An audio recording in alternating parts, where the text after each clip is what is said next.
अस्सलाम वालेकुम। आज हम रिंग थ्योरी का होमोमॉर्फिज्म से रिलेटेड जो टॉपिक है उसे डिस्कस करेंगे। सबसे पहले तो हम ये डिफाइन करेंगे कि what is a ring homomorphism. हमने ग्रुप थ्योरी जब पढ़ी थी तो तब भी हमने होमोमॉर्फिज्म पढ़े थे, लेकिन अब हमारे पास स्ट्रक्चर डिफरेंट है, रिंग है, तो इसमें देखते हैं कि होमोमॉर्फिज्म से क्या मुराद है। A ring homomorphism F from a ring R to a ring S is a mapping from R to S, यानी f एक फंक्शन है सेट R से सेट S की तरफ, जबकि R और S ये दोनों रिंग हैं। ओके, अगर उसके साथ साथ ये दो कंडीशन भी सेटिस्फाई हों कि f of a plus B इक्वल हो f of a plus f of b and f of a b इक्वल हो f of a f of b, क्योंकि हम रिंग की बात कर रहे हैं तो इसका मतलब उसमें दो ऑपरेशंस हैं, एक एडिशन का है, एक मल्टीप्लिकेशन का है। तो अगर वो दोनों ऑपरेशन के तहत स्ट्रक्चर प्रिजर्व रहे तो हम ये कहते हैं कि वो फंक्शन रिंग होमोमॉर्फिज्म है, यानी इन दोनों कंडीशंस का चेक करना ज़रूरी होगा। और एक ऐसी रिंग होमोमॉर्फिज्म जो 1-1 भी हो और ऑन टू भी हो, तो ऐसी होमोमॉर्फिज्म को हम रिंग आइसोमॉर्फिज्म का नाम देंगे। अब कुछ एग्जांपल्स हैं हमारे पास। सबसे पहले है कि एक फंक्शन जो कि हम सेट z से zn की तरफ डिफाइन करने लगे, यानी एक फंक्शन f है जो सेट z से zn की तरफ है। हम जानते हैं कि ये दोनों रिंग्स हैं, z अंडर एडिशन रिंग है और zn under addition modulo n ring है। अच्छा, फंक्शन किस तरह से डिफाइन किया कि f of k that is equal to k mod n। तो ये जो एक फंक्शन हमने डिफाइन किया है ये रिंग होमोमॉर्फिज्म है। अब देखिए इसमें ज़रा इमेजेस किस तरह के हैं, ये z है और ये है हमारे पास zn। ऐसा करते हैं कि हम n भी फिक्स कर लेते हैं। फॉर एग्जांपल n 6 है, तो अब यही फंक्शन क्या होगा, f of k that is equal to k mod 6। Okay, अच्छा यहाँ पर z के एलिमेंट्स हैं 0, -1, -2, -3, -4 and up to so on. इसी तरह पॉजिटिव में 1, 2, 3, 4, 5, 6, 7 and up to so on, जबकि z6 के एलिमेंट्स हैं 0, 1, 2, 3, 4 एंड 5। अब इमेजेस देखिए, 0 का इमेज 0 है अकॉर्डिंग टू दिस रूल, 1 का इमेज 1 है, 2 का इमेज 2 है, 3 का इमेज 3 है, 4 का इमेज 4 है, 5 का इमेज 5 है, जबकि 6 का इमेज अंडर मॉडुलो 6 की हम बात कर रहे हैं तो 6 का इमेज अगेन 0, यानी फिर यहाँ से स्टार्ट कर देंगे। इसी तरह 7 का इमेज 1 होगा, 8 का इमेज 2 होगा एंड सो ऑन। इस तरह इन तमाम एलिमेंट्स के इमेजेस भी देखे जा सकते हैं। -1 का इमेज 5 है, -2 का इमेज 4 है, -3 का इमेज 3 है, -4 का इमेज 2 है एंड सो ऑन। तो ये एक होमोमॉर्फिज्म है from z to zn। Okay, और इस होमोमॉर्फिज्म को नेचुरल होमोमॉर्फिज्म का नाम दिया जाता है फ्रॉम z टू zn। इसी तरह अगर सेट c से सेट c की तरफ ही हम एक मैपिंग डिफाइन करें, अब c हम जानते हैं कि एक रिंग है क्योंकि वो अंडर एडिशन अबिलियन ग्रुप है, अंडर मल्टीप्लिकेशन भी उसमें एसोसिएटिव लॉ होल्ड करता है और डिस्ट्रीब्यूटिव लॉ भी होल्ड करता है। तो अगर हम फंक्शन यहाँ c से c की तरफ इस तरह से डिफाइन करें कि f of a plus b iota, इसका इमेज हो a माइनस b आयोटा, यानी कि किसी भी कम्प्लेक्स नंबर पर f ऑपरेट करने से हमें उस कम्प्लेक्स नंबर का कॉन्जुगेट मिलता हो, तो आप वेरीफाई कर सकते हैं कि ये वाकई एक रिंग होमोमॉर्फिज्म है। और होमोमॉर्फिज्म होने के साथ साथ ये 1-1 भी है और ऑन टू भी है। ज़रा ये देखिए, हम ये जानते हैं कि f of z1 plus z2 जो कि इक्वल होगा conjugate of z1 plus z2, और कॉन्जुगेट की प्रॉपर्टी के अकॉर्डिंग हम लिख सकते हैं z1 conjugate plus z2 conjugate, जो कि इक्वल होगा f of z1 plus f of z2। इसी तरह अगर हम f of z1 z2 find करें तो ये इक्वल होगा z1 z2 होल कॉन्जुगेट, जो कि इक्वल है z1 conjugate z2 conjugate. So this is equal to f of z1 and product with f of z2। तो यहाँ से हमें ये पता चला कि ये जो फंक्शन f है ये वाकई एक होमोमॉर्फिज्म है, रिंग होमोमॉर्फिज्म। क्या ये 1-1 और ऑन टू भी है? तो इसे भी बड़ी आसानी से वेरीफाई किया जा सकता है। फॉर एग्जांपल हम ऐसा करते हैं, 1-1 चेक करने के लिए एक तरीका हमारे पास ये है कि हम डेफिनेशन अप्लाई करें। आगे ही हम इसी लेक्चर में ये भी देखेंगे कि अगर हम उस होमोमॉर्फिज्म का कर्नल फाइंड कर लें और उसमें जस्ट 0 मौजूद हो, तब भी वो फंक्शन, वो जो होमोमॉर्फिज्म है वो 1-1 प्रूफ की जा सकती है।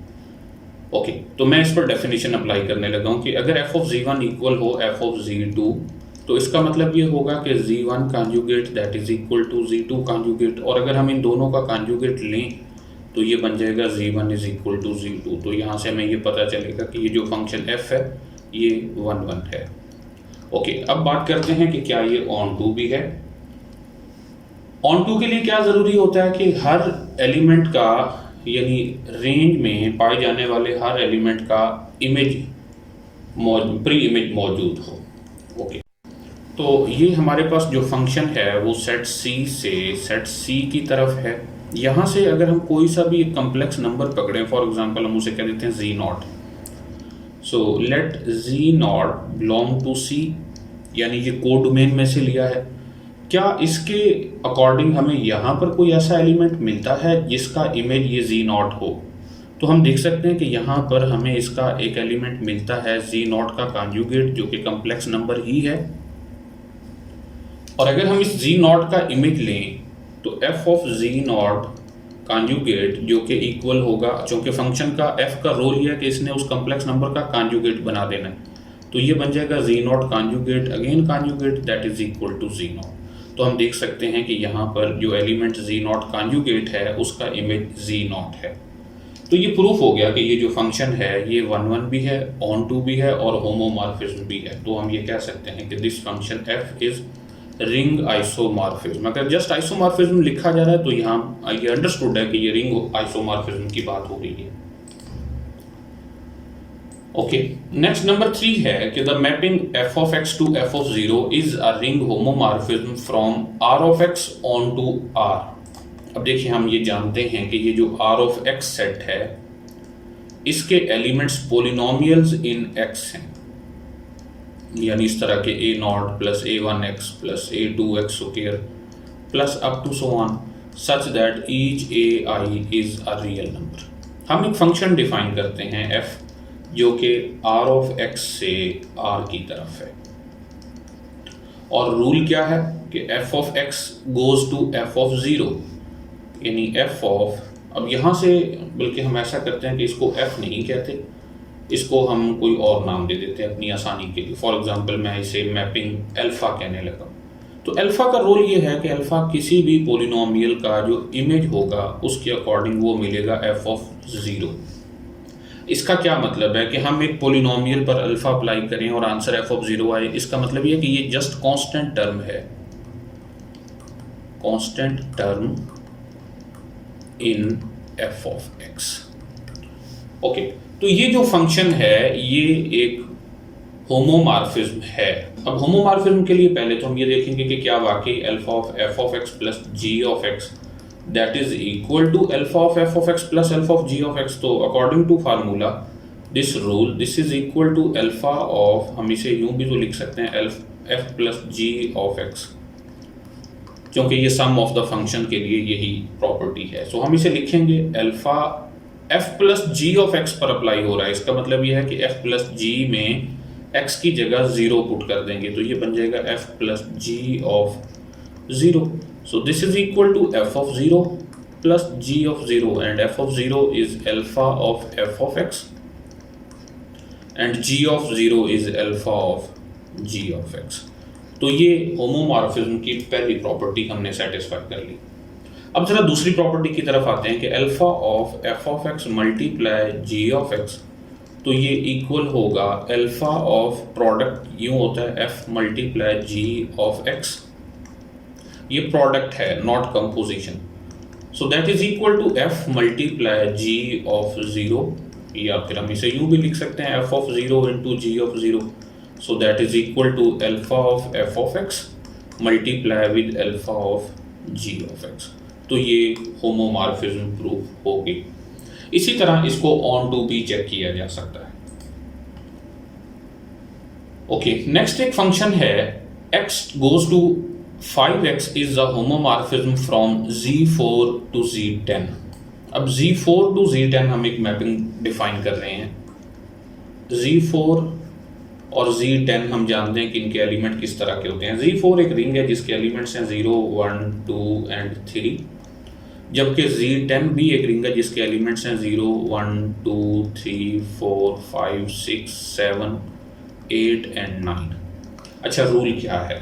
हम एफ डिफाइन कर रहे हैं Z4 से Z10 की तरफ, और रूल ये है कि x goes to 5x, so f of x that is equal to 5x, यानी कि Z4 के तमाम एलिमेंट्स के इमेजेस 5 के साथ मल्टीप्लाई करके हमने लिखने हैं।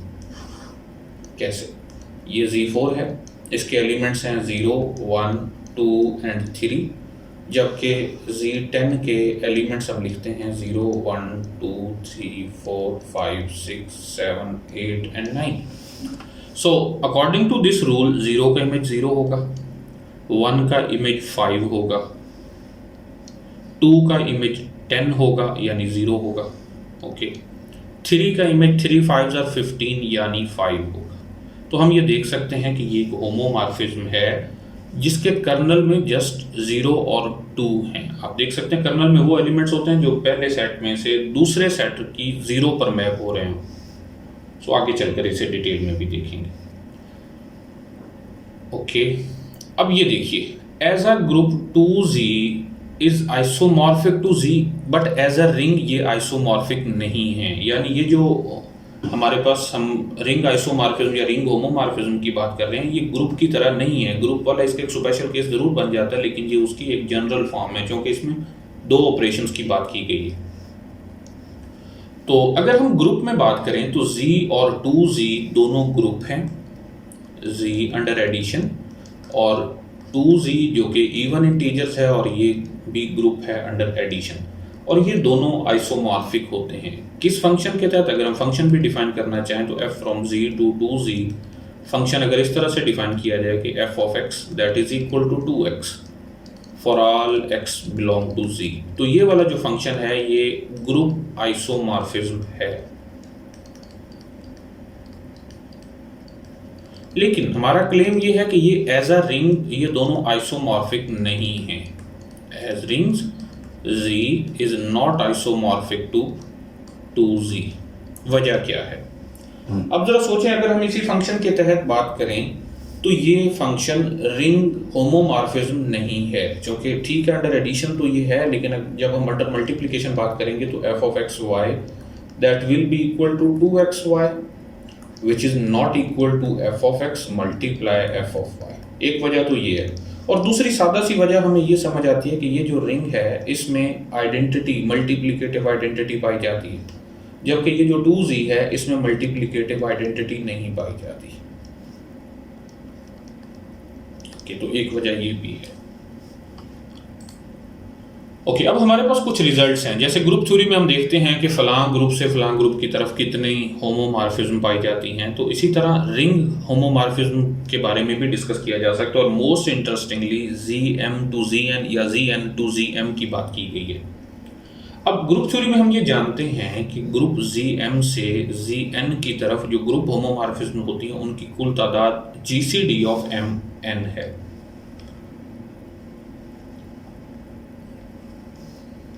As group, the number of homomorphisms, group homomorphisms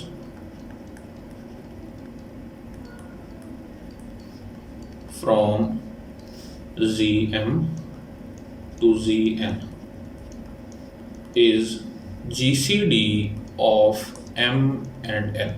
एक और चीज़ भी यहाँ देखी जा सकती है कि ZM से ZN की तरफ या ZN से ZM की तरफ बनने वाली होमोमॉर्फिज्म्स की तादाद सेम होगी, और वो GCD of M and N होगी।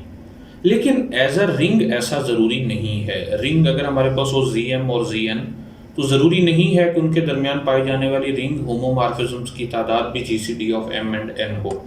तो उसके लिए जोसेफ गैलियन ने एक रिसर्च पेपर लिखा था, उसमें उसने ये रिजल्ट प्रूव किया कि the number of ring homomorphisms from ZM to ZN is 2 power W of n minus W of n divided by GCD of M and N, where W of A denotes the number of distinct prime divisors of A। कि जो number A है हमारे पास यहाँ पर, यानी अगर हम n की बात कर रहे हैं तो W of n से मुराद यह है कि उस n के जितने प्राइम डिवाइजर्स पॉसिबल हैं, W of A वो बताता है कि these are the total number of distinct prime divisors of A। तो 2 की पावर में पहले w ऑफ n ले लें और फिर minus w of n divided by GCD of m and n ले लें, तो वो जो तादाद मिलेगी वो हमें पता चलेगा कि इतनी रिंग होमोमॉर्फिज्म्स होती हैं Zm से Zn की तरफ। ये जस्ट एक फार्मूला है जो हमें रिंग होमोमॉर्फिज्म्स की तादाद बता रहा है, ये नहीं बता रहा कि वो कौन कौन सी होमोमॉर्फिज्म्स होंगी। अच्छा, ज़रा इसी फार्मूले को यहाँ पर हम अप्लाई करके देखते हैं Z4 से Z10 की तरफ। Z4 से Z10 की तरफ। अब हमारे पास जो m है वो 4 है, n है वो 10 है, और रिंग होमोमॉर्फिज्म की तादाद कितनी है? 2 power w of n minus w of n divided by GCD of m and n। तो यहाँ जो चीज़ें हमें रिक्वायर्ड हैं वो एक तो GCD of m and n required है, एक w ऑफ n रिक्वायर्ड है, और एक w of n divided by GCD of m and n required है। सो ज़रा पहले हम w ऑफ n फाइंड करते हैं। n क्या है? n को हम लिख सकते हैं 10, जो कि इसकी प्राइम फैक्टराइजेशन करें तो वो 2 इंटू 5 है, यानी 2 मल्टीप्लाई 5। तो कितने प्राइम डिवाइजर मिले? वो 2 हैं। So w of n that is equal to 2 which is w of 10। Okay, अच्छा, अब दूसरा हमें नंबर चाहिए n divided by GCD of m and n। So n over GCD of m and n that will be equal to 10 divided by, अब GCD m और n का यानी 4 और 10 का जो GCD है ग्रेटेस्ट कॉमन डिवाइजर वो 2 होता है, so that is equal to 5। So अब w ऑफ 5 फाइंड करते हैं जो कि इक्वल है w of n over GCD of m and n that will be equal to, अब ये जो 5 है 5 को हम लिख सकते हैं 5 इंटू 1, तो यही इसकी प्राइम फैक्टराइजेशन है। तो इसका सिर्फ और सिर्फ एक ही प्राइम फैक्टर है और वो 5 खुद है। सो अब देखें कितनी टोटल तादाद है रिंग होमोमॉर्फिज्म की। 2 power w of n which is 2 minus w of n divided by GCD of m and that is equal to 1। So that is equal to 2 power 2 minus 1 1 which is equal to 2। तो सिर्फ 2 ही ring होमोमॉर्फिज्म्स possible हैं Z4 से Z10 की तरफ। लेकिन सवाल पैदा होता है कि क्या Z4 से Z10 की तरफ और Z10 से Z4 की तरफ रिंग होमोमॉर्फिज्म्स की तादाद बराबर होगी? तो जवाब है नहीं। क्यों? क्योंकि जब हम Z10 से Z4 की तरफ रिंग होमोमॉर्फिज्म्स की तादाद कैलकुलेट करने लगेंगे तो फिर यहाँ पर n का जो रोल है वो m के साथ चेंज हो जाएगा और फिर ये एक नया नंबर मिलेगा जो कि पहले वाले से मुख्तलिफ हो सकता है। ओके, अब हम बात करते हैं कुछ प्रॉपर्टीज ऑफ रिंग होमोमॉर्फिज्म्स की। उनमें सबसे पहले यह है कि फाई हमारे पास एक रिंग होमोमॉर्फिज्म है from a ring R to a ring S। A हम रिंग R का कोई भी सब रिंग ले रहे हैं और S का कोई भी आइडियल B ले रहे हैं। इसको मैं यहाँ थोड़ा सा डायग्राम की मदद से भी समझाऊंगा। ये है हमारे पास रिंग R और ये दूसरा रिंग है S। R के अंदर हम एक सब रिंग ले रहे हैं जो कि A है, ये सब रिंग है, और S के अंदर हम एक आइडियल ले रहे हैं जो कि B है, ये आइडियल है। हम जानते हैं आइडियल और सब रिंग का फर्क क्या है। अच्छा, तो ये कुछ प्रॉपर्टीज हैं। सबसे पहले ये है कि रिंग R में से कोई सा भी एक एलिमेंट लिया जाए R और कोई सा भी पॉजिटिव इंटीजर n लिया जाए तो फाई ऑफ n r इक्वल होता है n time phi of r, यानी phi of n r according to homomorphism definition. चूंकि फाई होमोमॉर्फिज्म है तो हम इसे लिख सकेंगे phi of r plus up to so on plus r, n time r add होगा तो ये बन जाएगा phi of r plus phi of r plus up to so on plus phi of r, n time add होगा तो ये बन जाएगा n time phi of r। Okay, इसी तरह अगर phi of r power n हो तो ये इक्वल होता है phi of r whole power n। ओके, अब a हमारे पास सब r के अंदर एक सब रिंग है तो नंबर 2 में ये बताया जा रहा है कि उस जो a का इमेज होगा फाई ऑफ a वो सब रिंग ऑफ s होगा, यानी इस A के एलिमेंट्स के जितने भी यहाँ पर इमेजेस होंगे उनकी कलेक्शन जो है जिसे हम कहेंगे फाई ऑफ A, तो phi of A ring S में एक सब रिंग होगा। यानी हम ये कह सकते हैं कि the image of subring under a homomorphism is again a subring. Okay, अब नंबर 3 है कि if A is an ideal and phi is on to S then phi of A is an ideal. अब ये बात यहाँ पर जरूरी है, ऑन टू। अगर फंक्शन जस्ट होमोमॉर्फिज्म हो तो जरूरी नहीं है कि आइडियल का इमेज भी आइडियल हो, लेकिन अगर होमोमॉर्फिज्म जो है वो ऑन टू भी हो तो फिर जरूरी है कि आइडियल का इमेज आइडियल हो।